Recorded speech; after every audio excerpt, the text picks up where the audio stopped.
सोमनाथ पर हमला किसने किया? महमूद गजनी, अलाउद्दीन खिलजी या फिर औरंगजेब? क्या आप जानते हैं कि 1000 वर्षों में भारत के प्रथम ज्योतिर्लिंग सोमनाथ पर कितनी बार हमला हुआ? 17 बार ऑफिशियली दर्ज, और जो दस्तावेजों में दर्ज नहीं हुआ उसका तो कोई हिसाब ही नहीं है। लेकिन क्या आपको ये 17 बार वाली बात याद थी?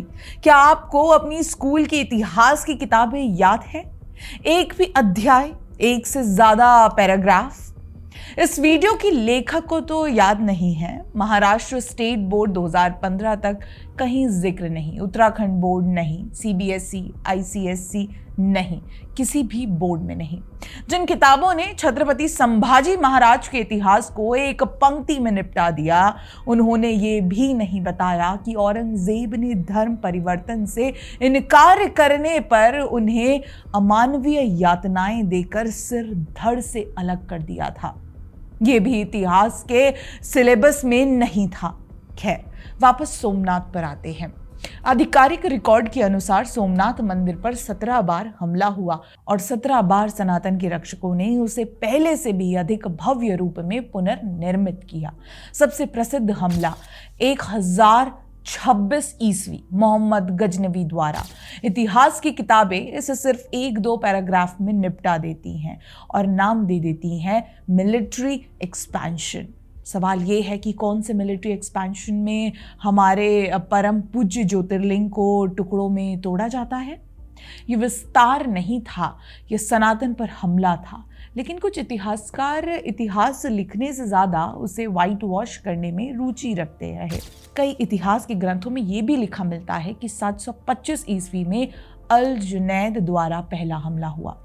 खुद गजनवी लिखता है कि उसने सोमनाथ को तोड़कर 20 मिलियन दिनार की लूट की। एक ऐसी लूट जो कई दिनों तक चलती रही।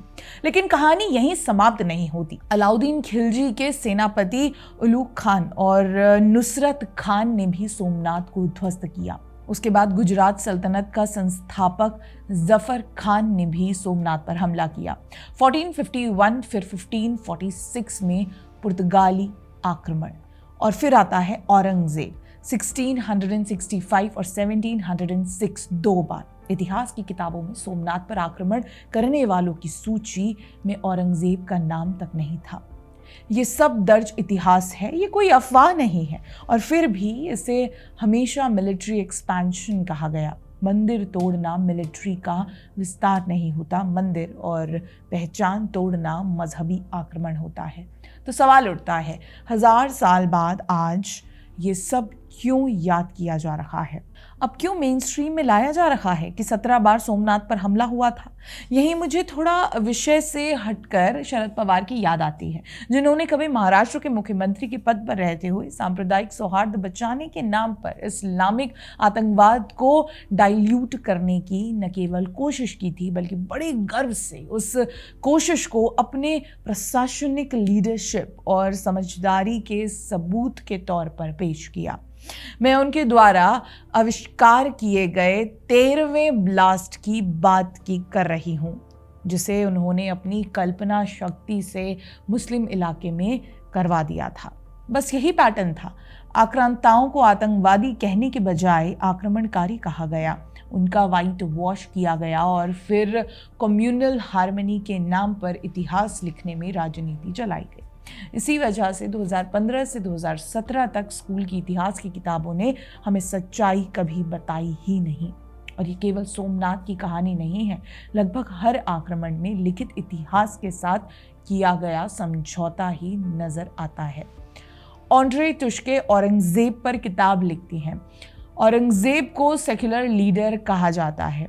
सूफी मूवमेंट को पीसफुल लिबरल मूवमेंट बताया जाता है। वहाबी मूवमेंट को अंग्रेजों के खिलाफ आंदोलन बताया जाता है। देवबंद आज़ादी की लड़ाई थी।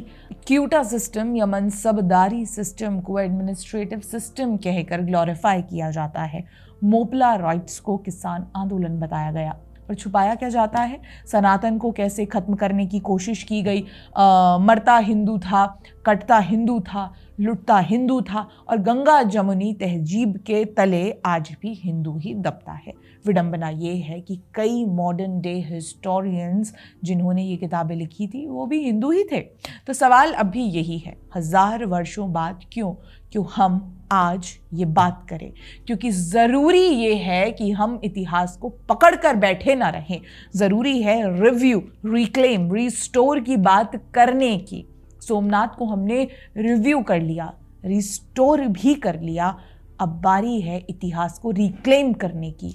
हिटलर को कोई आज तक नहीं भूला क्योंकि दुनिया को बार बार याद दिलाया गया कि उसने यहूदियों के साथ क्या किया था। हमारे साथ तो सदियों तक होता आया है। तो जिन्होंने हिंदुओं का नरसंहार किया उसे सेक्युलर लीडर कहकर क्यों सेलिब्रेट करें? क्यों जोधा अकबर, सलीम, अनारकली की झूठी प्रेम कहानियों में, क्यों खुसरो के छाप तिलक में मंत्र मुग्ध होकर इतिहास को भूल जाए? वो पॉपुलर लाइन तो याद ही होगी, कोई कहता है चर्चिल ने लिखी है, कोई कहता है नहीं। खैर, कहते हैं कि इतिहास मुझ पर मेहरबान रहेगा क्योंकि मैं इसे लिखने का इरादा रखता हूँ। वो ये इतिहास के ब्रोकर्स को भूल गए थे जो वाइट वॉश करने में माहिर हैं। इसलिए रिक्लेम, उस इतिहास को रिक्लेम कीजिए जो आपका है। बहुत बहुत धन्यवाद।